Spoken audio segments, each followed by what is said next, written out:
Dorian and Joanna, thank you so much for coming on The Disagreement. Really appreciate it. So this is a complicated topic. Given the current context around this issue, it's certainly one of the most toxic in our culture at the moment. So my opening question for each of you is, why are you here? Why are you talking about this and advocating and driving policy when it comes to the issue of gender in elite sports? So I'll start with Dorian and then kick it to Joanna. Hi, Alex. Hi, Joanna. It's really great to be here with you both. I'm here. You've invited me to be here, and I have been working on this issue for many years in some form or another. I come at it from the perspective of having been an athlete, starting in school sports. Was the New York State champion twice in high school, then once a U.S. national collegiate champion, and then competed professionally for a few years internationally, and left competition to work initially in the private sector in law, but then in as a legal academic. And in that capacity, I do a lot of work on sex discrimination law. And from time to time, including in the last 10 years, that work on sex discrimination law has intersected with my background in sports. And it's it's been periodically relevant over the years, but of course, especially salient in the last 15 or so. And so it's been both interesting, but also personal passion to bring my skill set and my knowledge base to bear on these issues, especially as they become more challenging from a political and cultural perspective. Awesome. Joanna. So, like Dorianne, I'm also a runner. I wasn't quite as successful as she was, but I was an all-Canadian cross-country runner in college. So I was. You ran a 2:20 marathon, right? So that's pretty impressive. That's real. 2:23, if we're being entirely honest, but close. Still really fast. Still really fast. In 2004, I began my gender transition. I was still running competitively at the time, and still am.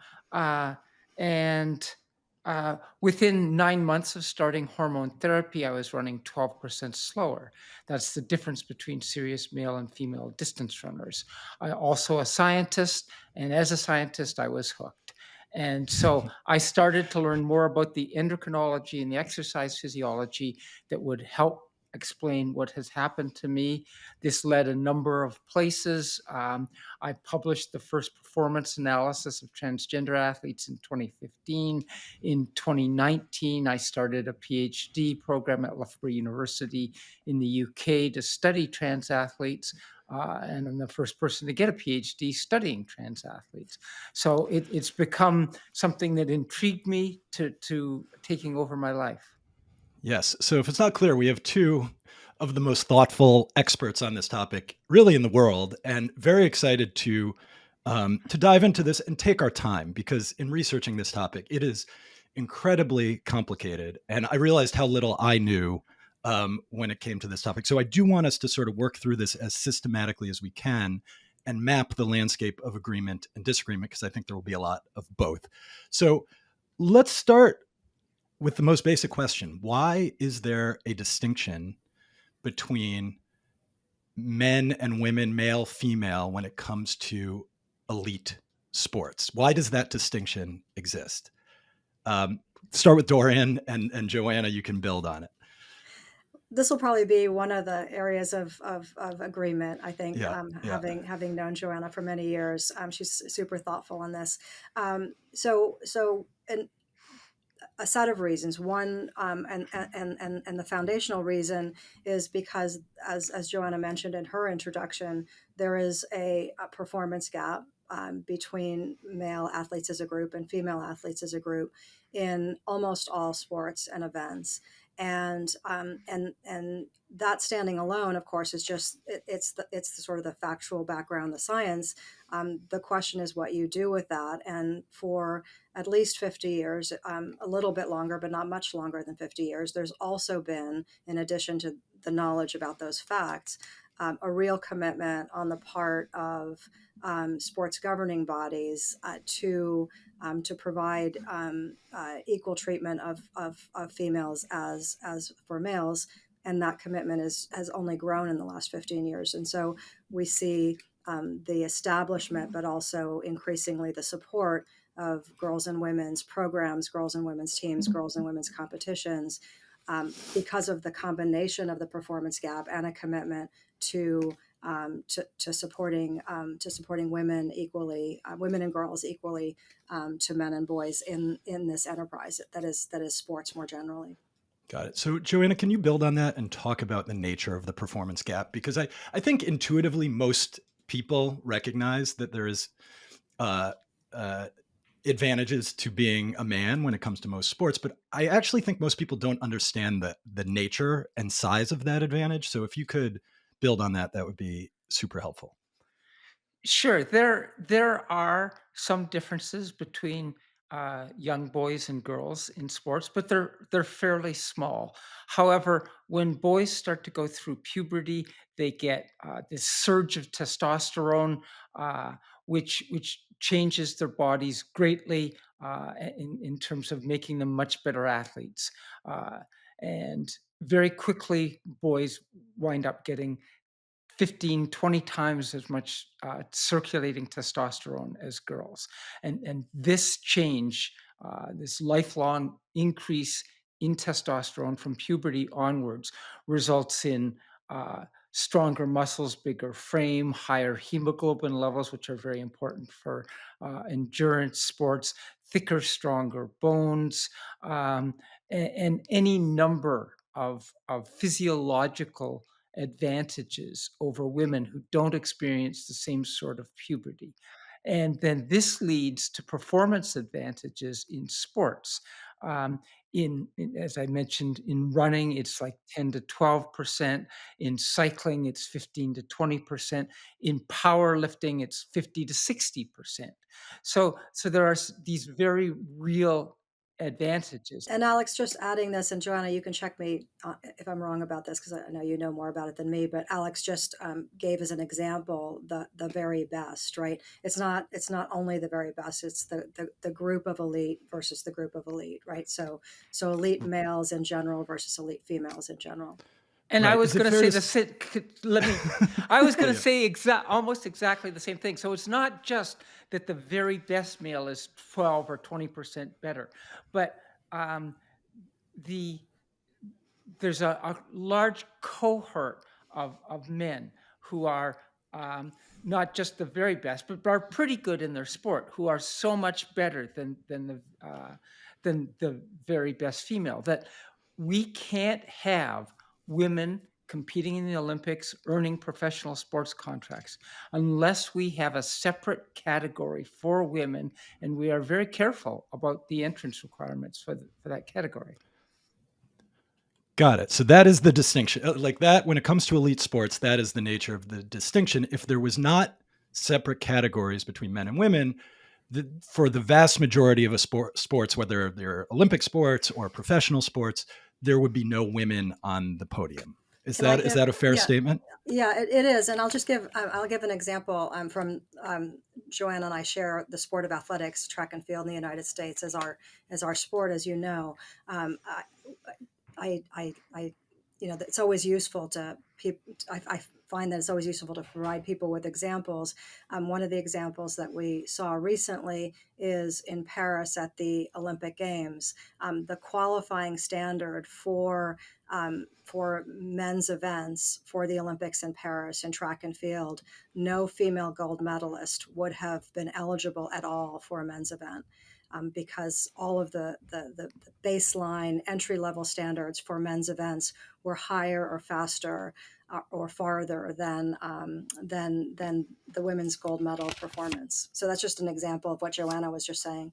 Excellent. All right. So we're about to work our way towards the disagreement. So let's get to the question here. If both of you agree that there needs to be a distinction between men and women's sports, that if the distinction didn't exist, then there would not be female representation at the highest levels of athletic achievement. So the question is, who can participate in the women's category, and how do we determine who can participate in the women's category? So, and this is, where I think the nature of the disagreement starts to come out. And I want to spend some time with this. So, I'll start with Joanna. Like, how do you think about this question, and where have you netted out in terms of a position that you are now bringing to various governing bodies that you advise? Um, yeah, so it is my position that uh, that the advantages of going through a testosterone-fueled masculinizing puberty are so substantial that there needs to be two separate categories. However, I would suggest that if a transgender woman or a woman with this is complicating things, but a woman with a specific intersex condition as well, um, uh, goes through a period of suppressive hormone therapy, that while that hormone therapy won't eliminate the advantages, that in most cases it will mitigate the advantages to the point where we can have meaningful competition between trans women and typical or cisgender, as I use the term, women. And so I generally advise governing bodies that they should require trans women to reduce testosterone to the values of natal females for a period of time, and then look at the specifics of their sport as well, and see if there's anything more that needs to be done beyond testosterone suppression in order to have uh, a meaningful competition between trans and cis women. Okay, Dorian, start with the science, and then we'll work towards your position, and we'll be off to the races. Is your position that the requirement should be having for women, trans women, to participate in elite sports? The requirement should be that they have not gone through a masculinizing puberty. Is that your threshold, or is it uh, a threshold around biological sex? Or Are you asking me?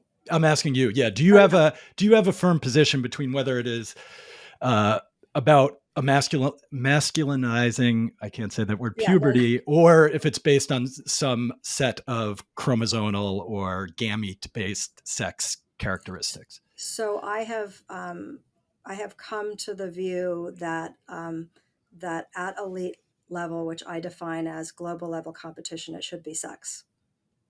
Got it. Okay. Joanna. And that's sex as defined by some combination of Chromosomes and, chromosome and gonads. and gonads. Okay. Do you agree that if a trans woman goes on a year of hormone therapies and brings her testosterone to a certain level, that the advantage becomes minimal enough to have a meaningful, equitable playing field? I don't. So Joanna and I do disagree, I think, although I haven't had that conversation with her yet, and I look forward to having it now, about what she means by meaningful competition. But it's a standard that that she developed and that has gotten a lot of traction as a way um, to to balance fairness and inclusion, fairness to trans women, or fairness to the female field with inclusion of trans women in a way that as I understand it, um, in your view, Joanna, makes the competition still, and again, this is what I'd love to talk to you about, still meaningful. Um, I yeah, I guess the best way for me to respond is if I get more sense from you about what you mean by meaningful, because I'm struggling with that. Like my initial reaction is to say no, is to say I disagree, because I have a sense of what from for me and from the female field, what meaningful competition is, and I don't think from the way I feel about it, it is. But I realize I haven't had the benefit of you explaining it in a way that so that we're sort of like meeting of the minds on that. So what I would say is that there are biological differences between any two competitors or any two teams of competitors. And if those advantages are so large that uh, we negate the things that we try to measure in sports. How hard somebody works, their skill levels, their um, uh, their will to win, all those things that we value in sports. If they are overwhelmed by the biological differences between either two competitors or two sets of competitors, then they need to be in different categories.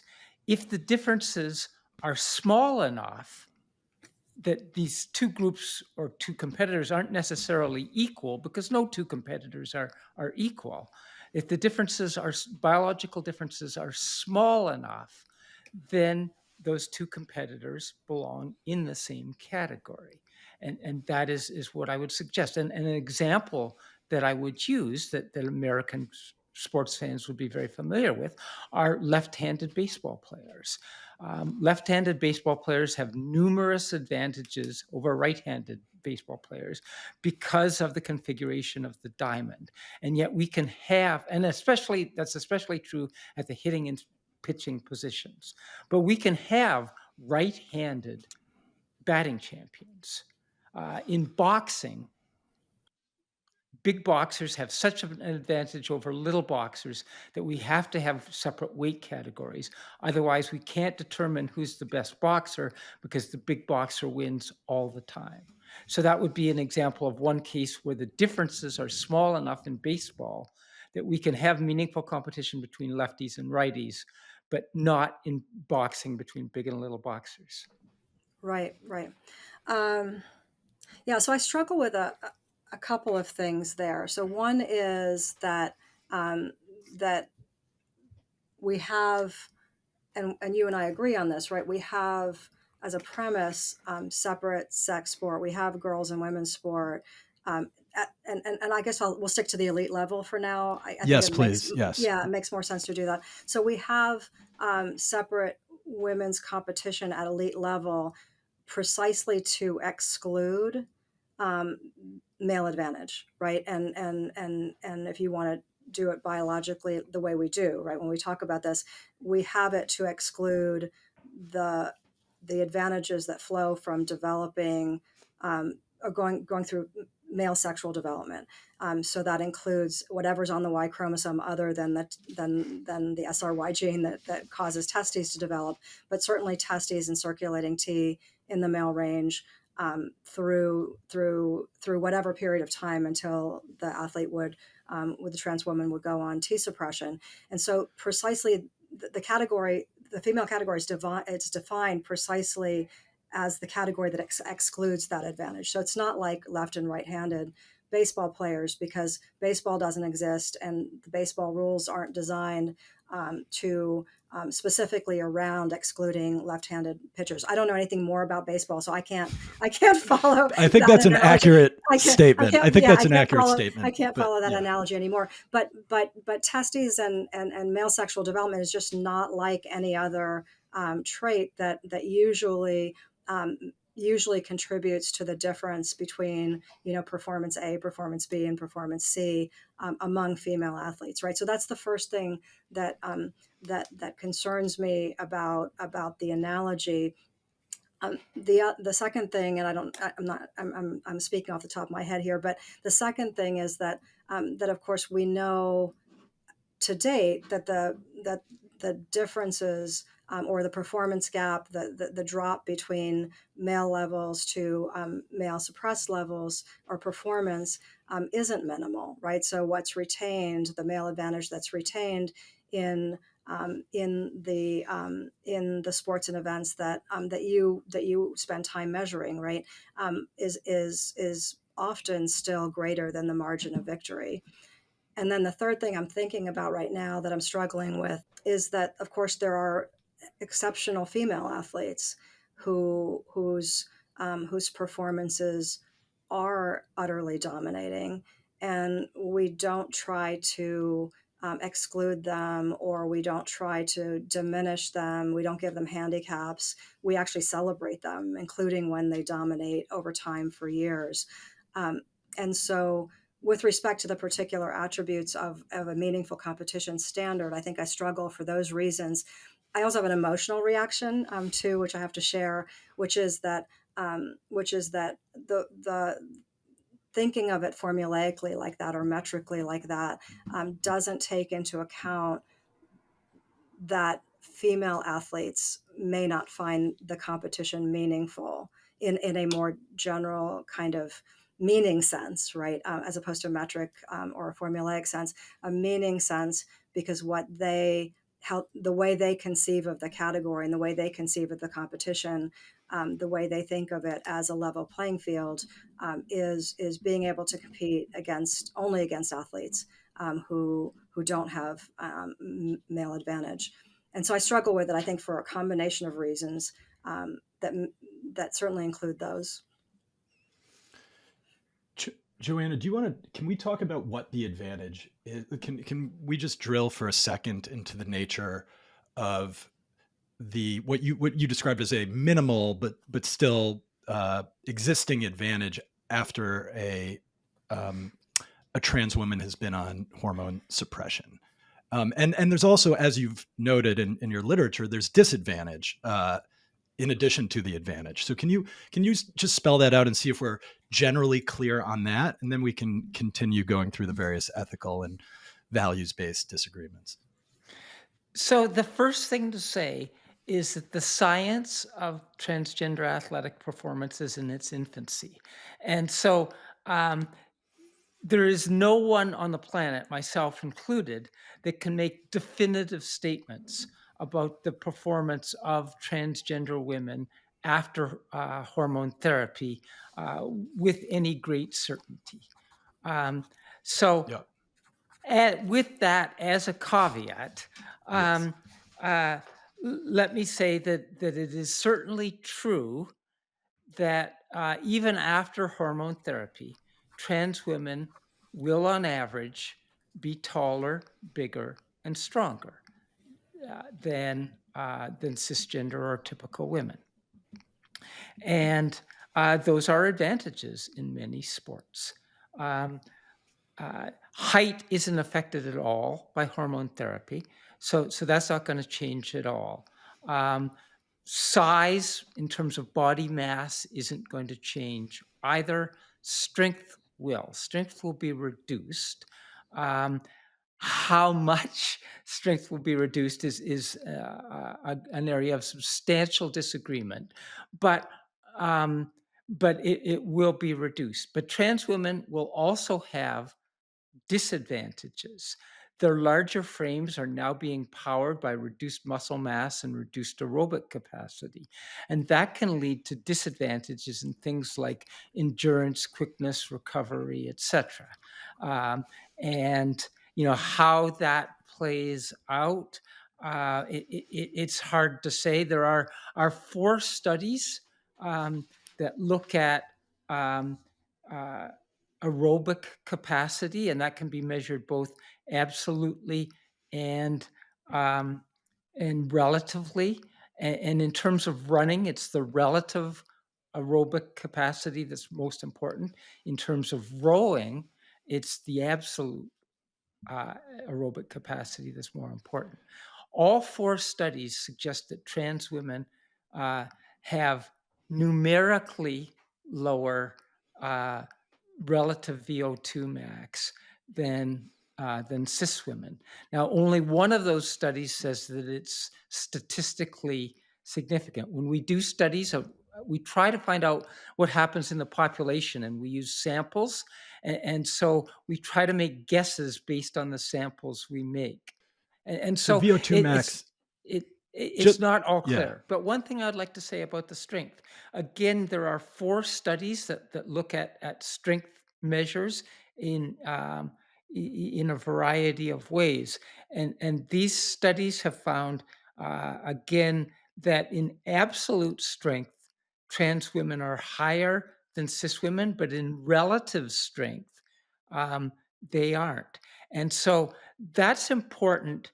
Um, Again, if we're talking track and field, if you're throwing a discus, it's absolute strength that's more important. If you're jumping, it's relative strength. And so 3 of these 4 studies specifically measured jumping height, and trans women don't jump any higher, according to these 3 studies, than cis women. And so Okay. that is a strength-based measurement. And there are all kinds of other relative strength-based facets of activity that may or may not be equivalent between the 2 groups. Great. Joanna really has pioneered a field, right, and continues to do work in this area that's really gonna inevitably going to help grow our understanding of all these differences. And she's right, absolutely right, that there's a lot more to learn. I would caution, though, that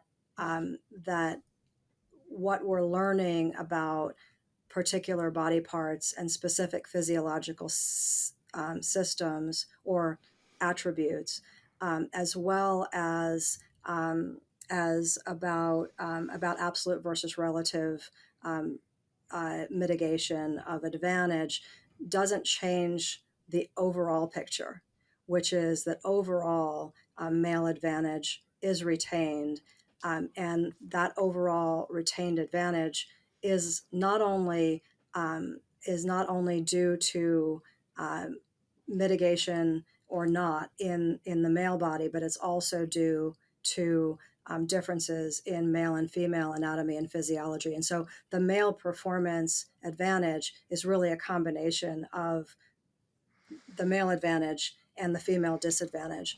And so when you look at an athlete who has, and these are the athletes Joanna studies, right? You look at athletes, and I'm only focusing on athletes as participants and research subjects now. When you look at them either in the wild or in controlled studies, they may have diminished attribute physiology, strength, and power, and all of that. But overall, they will retain. And everything that I know and I've seen, including Joanna's work, shows that overall advantage is retained. And so that's why we end up talking about meaningful competition, because there is retained advantage. And the question is it so much that we think that inclusion is unfair, or is it small enough that that Joanna and others can argue that competition is meaningful, notwithstanding that retained advantage? So it's fun, and it's definitely Joanna's field to go off and examine very specific attributes and what happens to them when an athlete goes on T suppression. But at the end of the day, if the athlete retains male advantage, then we're back to the policy question, right? Whether inclusion is or is not a good idea. There is a question about a conflict here between um, the rights of trans women to both fulfill their identity and live the way they want to live and be able to participate in elite sports.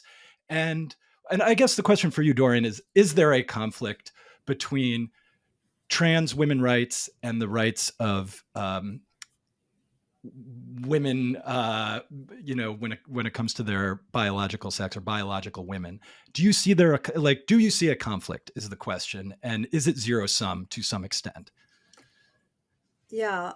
So I don't want to talk about rights here, because I don't think any single athlete, no matter who they are, right, has a right to be on the Olympic podium, has a right to be in an Olympic final, has a right to be on the track at all or on the field at all at the Olympic Games. So no one has a right to be an elite sport. The question for me is whether, if we accept that there should be a female category based on sex, um, and whatever athletes sort of percolate up to elite level, within that structure, within that paradigm, whether there is whether there's a conflict when trans women uh, ask to be included in the female category, ask for eligibility for female sport, notwithstanding that they have either all of the attributes or some of the attributes that were designed to be excluded by the category.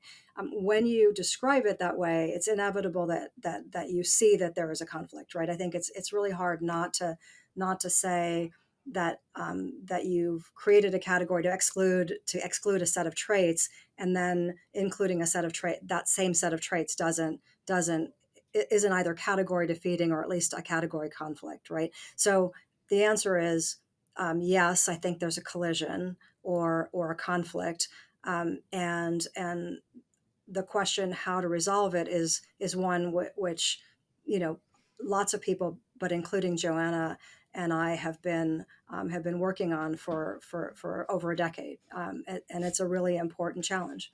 How do you think about the collision or lack thereof? Well, there's definitely a collision. Okay. And, I would certainly acknowledge that allowing trans women into the female category does create a potential for some level of unfairness, a potential, not an absolute unfairness, but a level, a possible level of unfairness. I think that, and I'm paraphrasing something that Dorianne said some years ago. I think that when we measure just societies, including marginalized people, should be one of the prime ways that we determine that we have a just society. And so there is no doubt that transgender people are one of the most marginalized groups in the world today. And from the point of view of an individual trans woman, all she is asking to do is to live her life in an authentic fashion, which for trans women is as women. And I would further suggest that describing trans women as biological males is unfortunate. It's misleading. As I said, I think that gender identity is part of biology. And so trans women are never entirely biologically male. They're never entirely biologically female either. That's certainly an acknowledgement. But I would suggest that we should think of trans women as a physiologically distinct subcategory of all women. And the physiological differences between trans women and cis women are important for sport and absolutely have to be considered. But if trans women are a subcategory of all women, then trans women inherently belong in women's spaces, including sports. Now, when it comes to elite sports, I think we need to be very, very careful, including anyone who has experienced nationalizing puberty in that category. But I don't think that we should necessarily exclude them. As I said before, I think that hormone therapy, in many cases, will provide enough mitigation. Dorian, how do you respond to that there is a moral claim that just says, look, if we're trying to, treat people in a kind and compassionate way, it is quite cruel to say to them, you have to choose between living your life in an identity that allows you to feel fully human and the desire to do the thing that you are in love with and compete at the highest level the way you likely have for some time. And so if you know if there's a way to not force people to make that choice, which is sort of a tragic choice, it strikes me as humane. How do you how do you respond to the moral argument and maybe the broader like utilitarian calculus when you are weighing all of these factors? Part of the inherent conflict is that the original group of marginalized people were females. And so part of the conflict is that you have two marginalized groups. And I take Joanna's point that trans women, especially, are suffering extreme marginalization in this period, especially if you take the picture globally. It's not only a domestic problem, and so it's not so much that anyone is saying trans women are not marginalized, but just to acknowledge the reality that the female category at elite level exists because of historical marginalization and a commitment to reverse that. So it's a collision between two marginalized groups. That's one point. Another point is that that we have taken and are taking, and again, Joanna's been part of this process as I have, and she's been part of the process for longer, have taken a really thorough look at how to resolve the conflict. And again, we're just talking sport at elite level. Sport at elite level is not a warm and fuzzy place. It's not an inclusive space. It's by definition an exclusive space, right? And I don't only mean in the sense that elite means exclusive. I mean that literally most elite female athletes never get to compete at the global level in the global arena. And so it's neither a right nor a truth or a reality that you get to live your truth as a woman, whether it's as a female, and I don't use the term cis women, but as a female or as a trans woman in the elite sports space. You don't get to continue to do the thing you love most of the time, regardless of who you are, right? And so by definition, it's a thing that cuts. And so yes, at the end of the day, Alex, it is a zero-sum game, which is part of the problem, right? I think Joanna has made, and I haven't said this to her yet offline, but I think she has made the absolute best argument you can possibly make for inclusion at elite level, which is this idea of meaningful competition, right? Um, and um, but as I said, I just don't think it works, and it doesn't work not only for the reasons that I just described, and now I want to emphasize. When I say by don't work, I don't only mean for me. I just mean in general, it doesn't work. It's not getting traction, right? In the I don't think it's getting traction in sort of in the general population of that follows elite global sport throughout the world, and I think that's because people globally in this world are still focused on marginalized women or marginalized females. Let me correct that, are still focused on getting equality for females, and the idea of balancing only in the female space, not in the male space. You never have to do it in the male space, right? Balancing the interests of trans women against females, and as a result, excluding some females in order to include some trans women.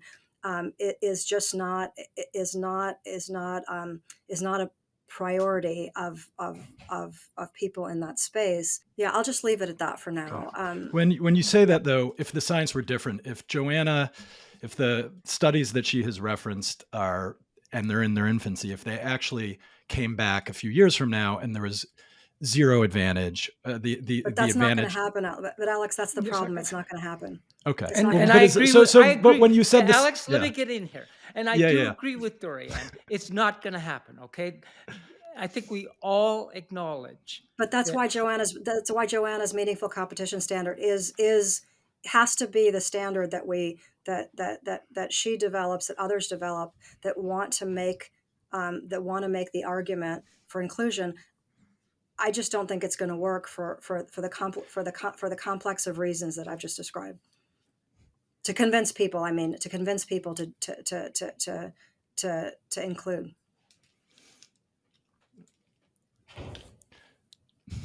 Joanna, there's a lot. I know you can Okay, take it in any direction you want. all right.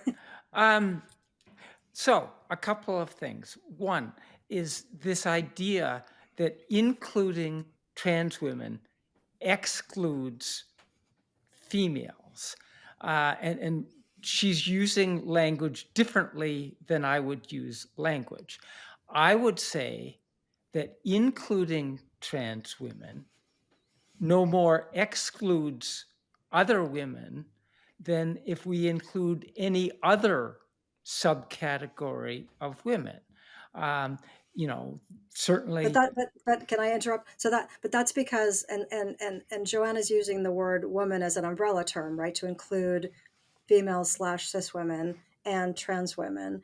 Mhm. And the problem for me, but I think this is also the problem in elite sport for her argument, or from elite sport, not in elite sport, but from elite sport, um, with her argument, is that we don't see the category as being designed for women as an umbrella category. We see the category as a female category, as a biological female category that is sometimes called the women's category, right? Because for a long time, until recently, the word woman and the word female were used synonymously. Now that the word woman is used as an umbrella term in certain circles, Joanna can make this rhetorical argument she's making, but in fact, the female category has always been a biological category, where periodically people who, regardless of how they identify, who are, for lack of a better term for now, XY people, since you're going to go to DSD, we'll say XY people, can sometimes been able to compete. And so there's a language issue, a language story here, but substantively in the international sports space, it has long been understood that the category is a female category, not a cultural woman category. So I disagree. I think that the women's category is an umbrella for all women, and the marginalization of all women is a significant factor, as Dorianne has said. And trans women are among the most marginalized of women. But let me go where I wanted to go with this, and that's the idea of, Dorianne says that um, any amount of quote unquote male advantage is too much. And I would suggest that if it were true, and it is not true, but if it were true that going through a masculinizing puberty only induced a very small advantage, and that there weren't major physical differences between those who had experienced masculinizing puberty and those who hadn't, then we could have one category for I both disagree with men. that. Okay, I so disagree with that. Yeah, yeah. all right, So I mean, but let look. me So finish. so Whoa, no, okay. no. Yeah, I let you interrupt me last time, but not this Yeah, time. yeah. Good. Got Okay, so it. um, again, so I still compete in track and field, and I compete as a masters athlete. And um, the sad reality of being a masters athlete is that you get older as you get slower, or slower as you get older. You get slower as you get older. And so there are age categories. And so masters athletics, or masters track and field in the US, uses age as a dividing category. And we acknowledge that young runners are faster than old runners. And so we can't have young runners competing against old runners. But we have age categories that are 5 years in size, and so age is both a category advantage and a competitive advantage. If it's less than 5 years, it's a competitive advantage. If it's greater than 5 years, it's a category advantage. And so I would suggest that if the advantages of going through a masculinizing puberty are mitigated to the point where we can have people in the same category, and it allows trans women to live authentic lives, then we should do so. And I cite the example of having age categories in master's track. So you want me Okay. to go? Yeah. So Okay, you quickly. no, I'll go yeah, quickly. no, I no, do want to get yeah, to a no, no, few no. other things. Yeah. Understood. So Joanna mentioned at the top of the hour. She mentioned that that the performance gap between boys and girls in sports, competitive boys and girls in sports, was small before the onset of male puberty. One of the things that's happened in the last year is that a lot of work has been done on establishing what we call the prepubertal performance gap, and it's not insignificant in a win share sense, right? And so we know that competitive boys are winning a lot more than competitive girls way before the onset of male puberty. So, both because of that and because right now we're still talking about the global arena, I think it's really unrealistic, just as a practical matter, to think that that we would have open sport were it not for male puberty. I think that just for cultural reasons, for religious reasons around the world, but also because of the performance gap, if we want to treat females equally to males, just in general, leaving the trans issue aside, we would still have separate sex sports. So I'll just leave it at that, since Okay, Alice well, is let's clearly pawing at no, the I ground just to want to get to. get to this Yeah, point because yeah, yeah. I think it's about the nature of the issue, and then we can um, move our way and define elite a little more broadly. But so if we're sticking with trans women participating, trans women, based on the IOC and based on NCAA regulations up until a few years ago, um, they have been eligible to compete at the global level in many sports. Correct me if I'm wrong, for the past dozen years or so.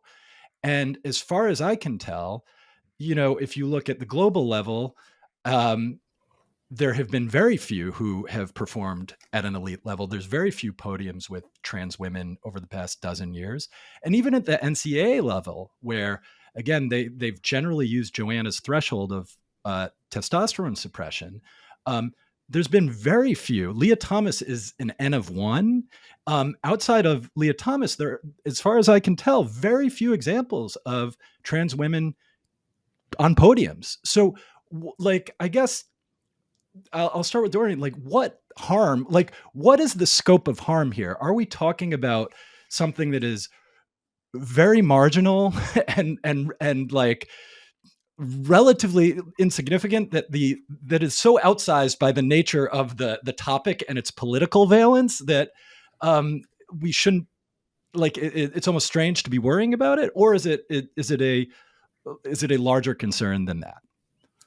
So I think, let's leave the politics aside for a minute and just focus on. I think it's important Yeah, because that makes it a completely different discussion, totally. Yeah, that's which right. I'm happy to get into. But for now, we focus on elite sport. Yeah. The governing bodies, the international governing bodies in elite sport, have been working on this, for 15 years or so. And Joanna was certainly in on the founding and really helpful in developing ways to think about the issue and work on it in productively.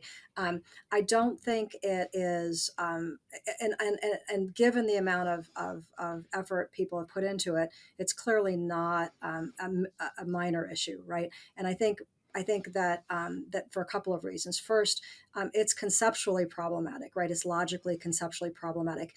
You can't define a category as being based in the exclusion of traits, and then and then allowing the inclusion of traits without without defeating the category, right? It's like logically category defeating. If you have a category that you call the female category, but you have males and females Right, in it, which I so get. that's the It's first thing, right? That's the yes. first thing. But the second thing is that in the period that we're talking about, that the 2010s to the 20 to, 2010 to 2025, which is where we are now, this is the period in which there has been a lot of effort put into ensuring that trans people, trans kids, and trans adolescents and trans adults can get gender affirming hormone treatment that they need to live their authentic lives. And as a result, incrementally over time, we've seen people more comfortable, not only or being able to get treatment, but also being more comfortable coming out as trans girls, for example, and trans women. And increasingly, they are beginning to compete, including at higher levels in the national pool, so that it's reasonable to expect, just as the number of trans people is growing, so too it's reasonable to expect and to anticipate that that trans women will be competing in female sports. And we are increasingly seeing a burgeoning of interest from trans women. And so being prepared with regulatory standards, with a good scientific background, since the category is science-based, right, at its foundation, makes sense. And it's why, people are giving, Joanna's getting grants to study this and so on. It's clearly an important issue. What do you think, Joanna? Is there a swelling pipeline of like 14-year-old trans women that are going to take over, the sport? The sky not, which is not what you were saying, say, Dorian. No, But you did say that, but that's that wasn't fair. That's not no, fair. no. That was not fair. Is there? But you did say, because of the trends over the past 5 to 7 years, there is an increasing pipeline of trans women athletes. There's no doubt. There's no doubt of that. But again, if we look at NCAA numbers, there are more than 200,000 women competing every year in NCAA sports. We don't know exactly how large the trans population is, but 1% is a good estimation. And so if trans women had equal opportunities, and everything was equal in terms of abilities and so on and so forth, we should expect to see approximately 2,000 women in NCAA sports. Instead, we see 30 or 40. And so 13 years after the NCAA first put in rules, trans women haven't taken over women's sports and are still hugely underrepresented. And so the numbers are certainly going up, but they're nowhere near equal representation. And so overall, when we look at all of the disadvantages in life that trans people face, trans women are still overall disadvantaged with respect to other women, not necessarily because of physiology, but because of sociology and opportunities, etc. And that is not going to change anytime soon. And given the current administration, it could well get worse. I'm just going to add one more thing, and then I'll let Alex. Joanna and I are never going to let Alex speak. It's but good. Okay. No, that's the best case scenario for me. Seriously. So here's the problem, Joanna, for me, and I'm just speaking for myself here. Although I know that a lot of women feel like I do, which is the reason we feel so strongly about the female category and a fenced-in female category, right, is because since time immemorial, we've been discriminated against, not because we were women, but because we were female. We've been discriminated against because we have female bodies. Nobody cares about what our nobody has cared over time what our gender identity was or anything about us other than that we presented as female phenotypically from when we were little girls. And so whenever there are anti-subordination measures, and I consider the female category in sports more generally, school sports all the way to elite global sports, when those of us who consider the female category in sports to be one of the things that policymakers have done over the last 50 years to reverse those centuries of discrimination against women because they were female, that's when saying it's an umbrella category that includes a bunch of people that haven't had that experience from childhood on up, even if they've had an equally impactful, equally negative experience for other reasons, it's just not the same thing.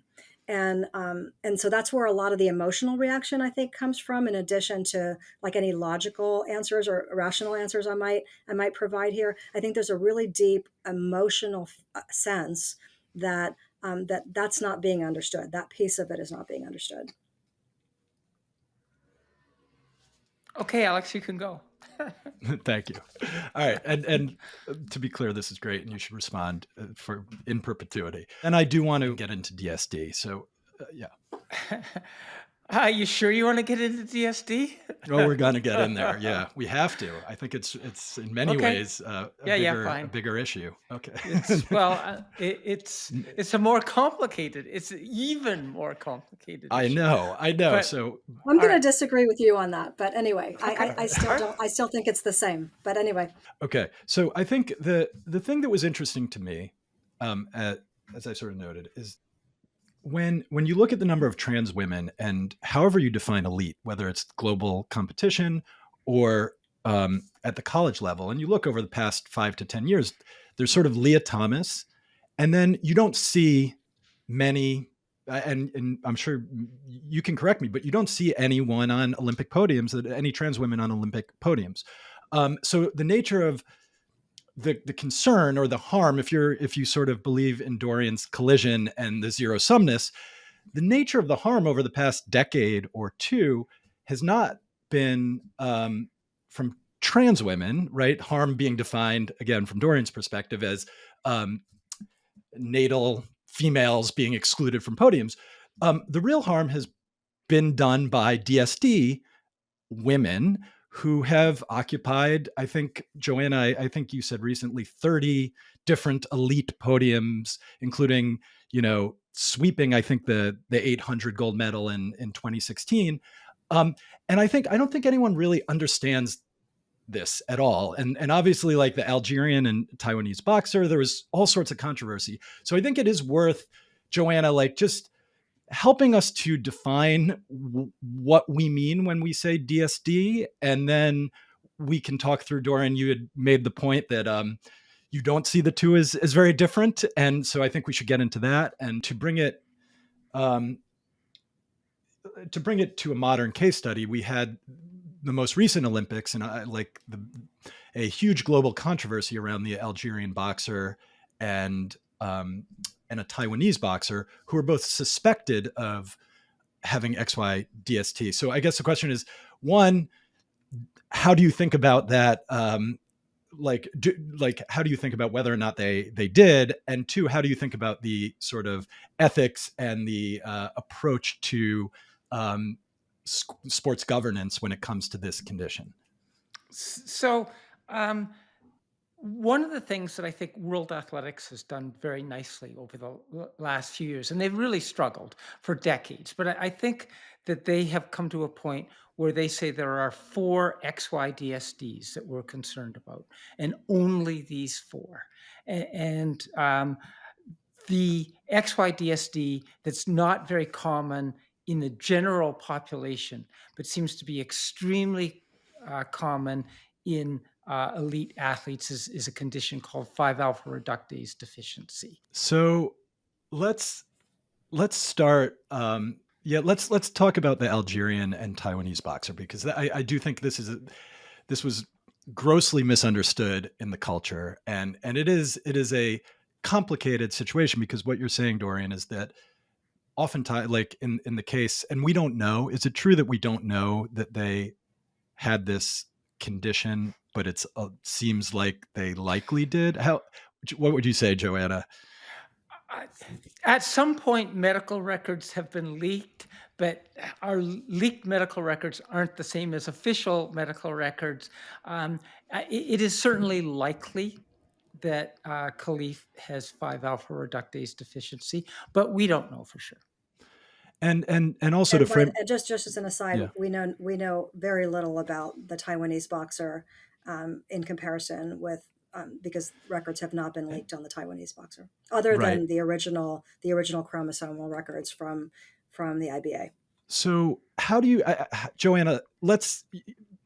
We can concede we don't know for sure, but if it were the case that they had this condition, how do you think about the ethics of them engaging in a boxing match um, with female Sure. biological females? I would have concern uh, with having uh, a person with 5-alpha reductase deficiency who has not undergone any suppressive therapy to enter into a ring with a typical female, whatever word you want to use around that. I would absolutely be concerned about that. And again, we don't know. Uh, and there's been some rumor that she did undergo suppressive therapy at some point. Whether she discontinued that, whether that was just a rumor, there's so much that we don't know. But bottom line, I would have substantial concerns with having a boxer with 5-alpha reductase deficiency uh, in the ring with a typical female. What about And if they went through hormonal suppression, testosterone suppression, and a year or two of that? Would you Uh, be I would be fine. comfortable? Yes. Okay. I imagine, Dorian, you feel you feel differently. I definitely do. This is so much easier for me than running is. So if the boxers have an XYDSD, which, as Joanna says, is likely, um, I agree with her. I've written about this, and so I'm on record, based on what we know and what's in the public record. I'm also on record on this. Um, there are safety issues, there are fairness issues, there are optical issues, there are commercial issues, there are political issues.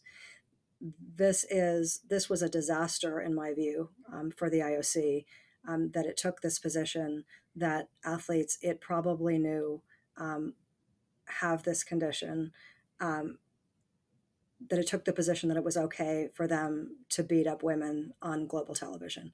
I think that this was a huge mistake. This is a perfect example of how it's not only about fairness, it's not only about meaningful competition and fairness, right?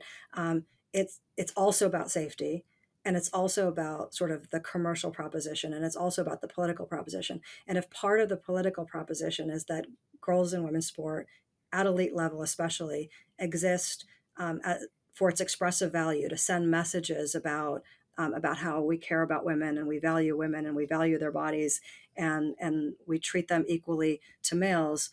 This decision to ignore, and it was an intentional ignoring of sex, um, I think is a really striking, um, uh, a striking mark against the IOC and how it handled the situation.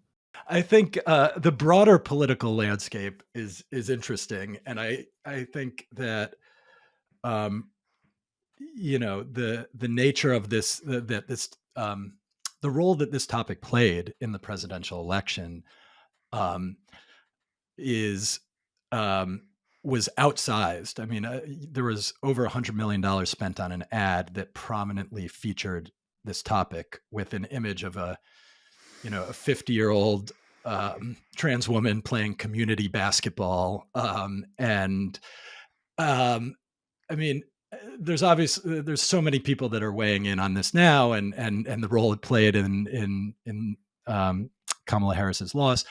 I do think my question for you would be like, how important is this topic? So obviously, like, both of you have made the moral there's a moral case and there's a personal sort of identity connection you have to this topic. But um, when we think about sports and we think about a topic like this playing a hugely outsized role in now determining what our cabinet is going to look like and what our foreign policy in Israel and Ukraine will be, like, how do you think about where a topic like this um, should rest in our political system? And obviously, if you're a Democrat, there's the topic of what is ethical and then what is politically pragmatic, because it seems fairly obvious that this has been politically quite harmful to the Democratic Party. So I would love your thoughts on that, and then we'll do our final exercise and get out of here. Okay, so I personally have struggled. The day after the election, I was devastated personally, not just because of the results of the election. I think that most reasonable people can agree that we have elected a president who is not qualified for the position. But beyond that, um, you know, the fact that much of this campaign was built upon demonizing transgender people. And it just, um, frankly, for 2 or 3 days after the election, I said, I can't do this. I cannot go on with Alex and Dorianne. I just won't be able to do it. I was just so devastated by what had happened.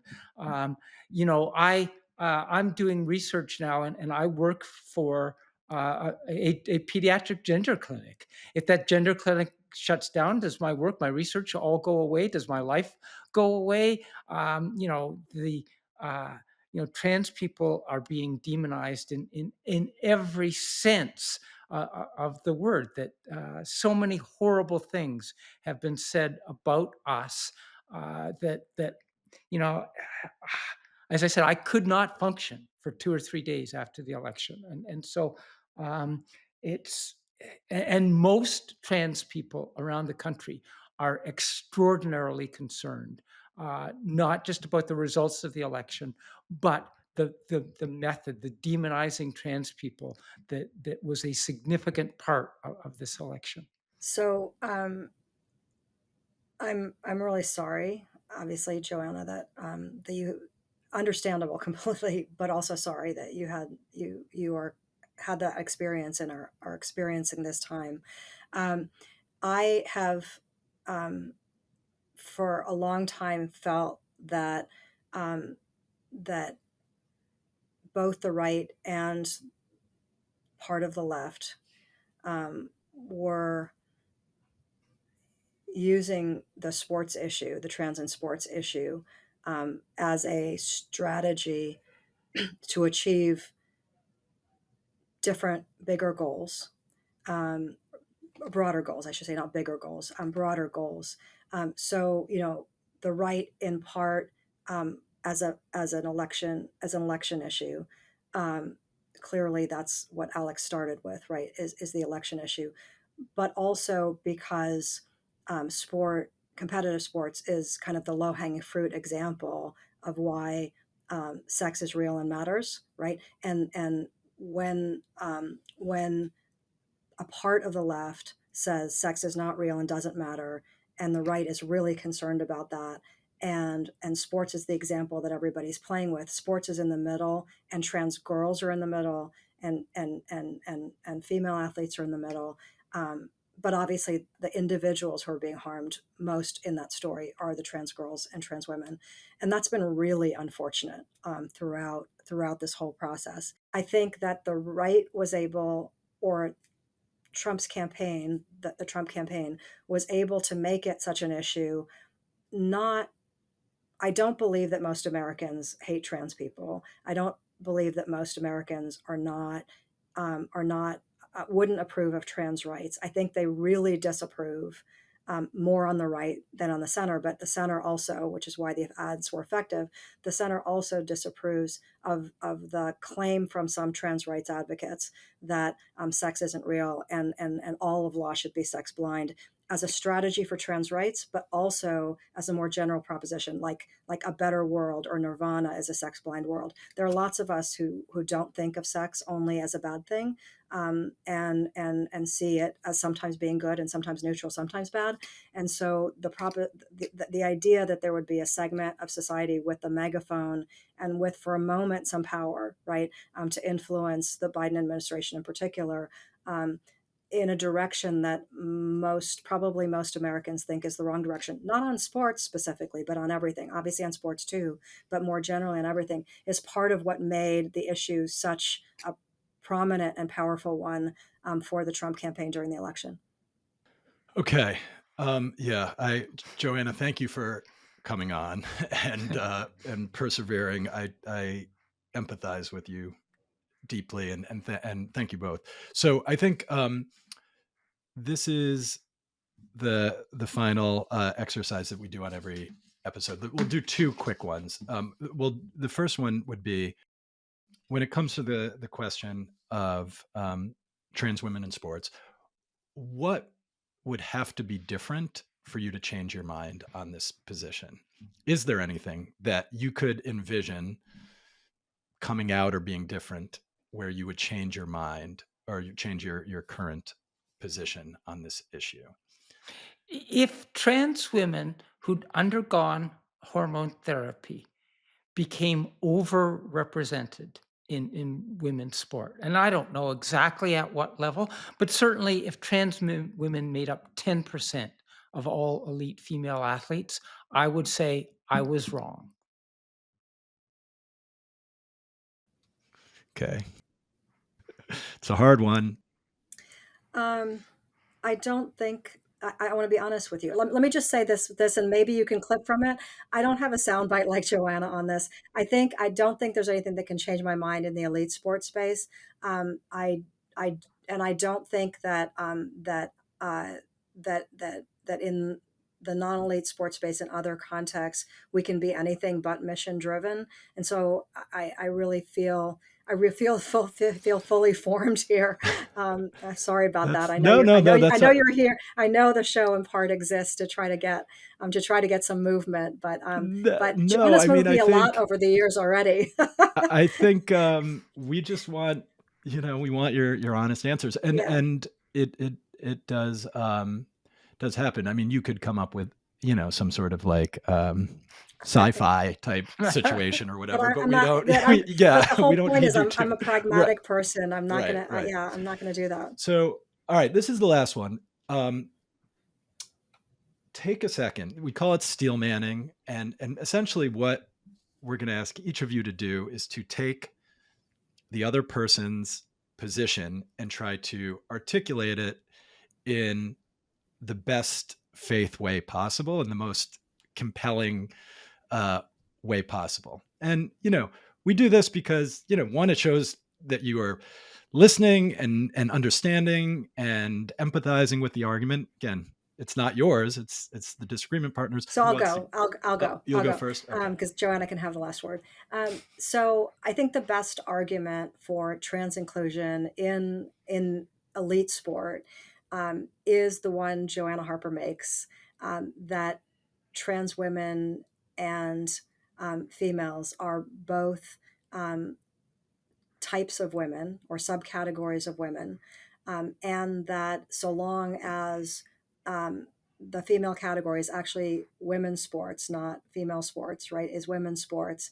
Um, Sports governing bodies should be working on ways to include um, elite trans women athletes in elite sport, and that one way to do this, um, one way to do this that's not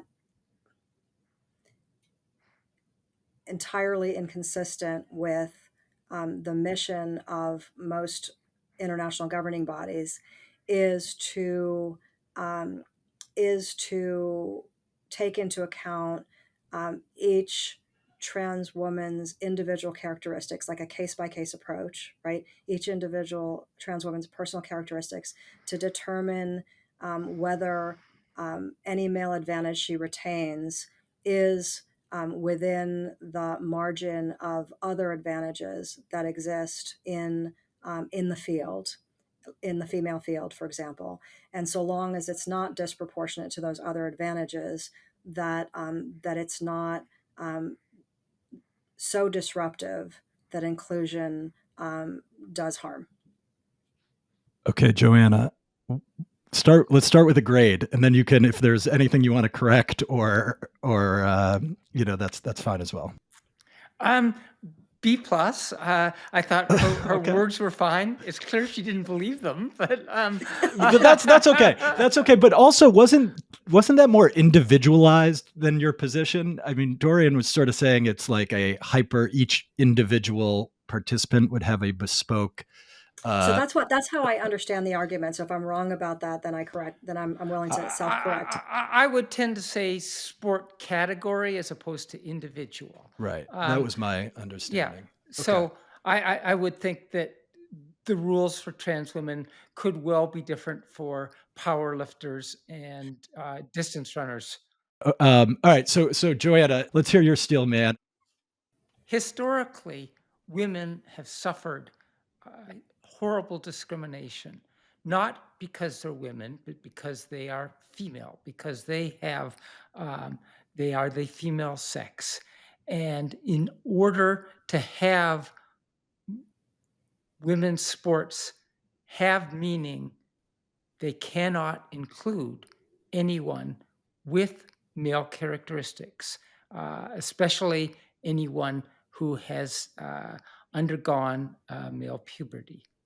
Well, I'm going to give Succinct. her a B Great. plus because she gave me a B plus. Well, that's not fair. You're a professor. I mean, you're Yeah. both professors. No, that's good. That's good. No, so the corrections are the especially if they've undergone male puberty, because I've changed my view on that, and she knows that. That's she winced earlier when I did that, and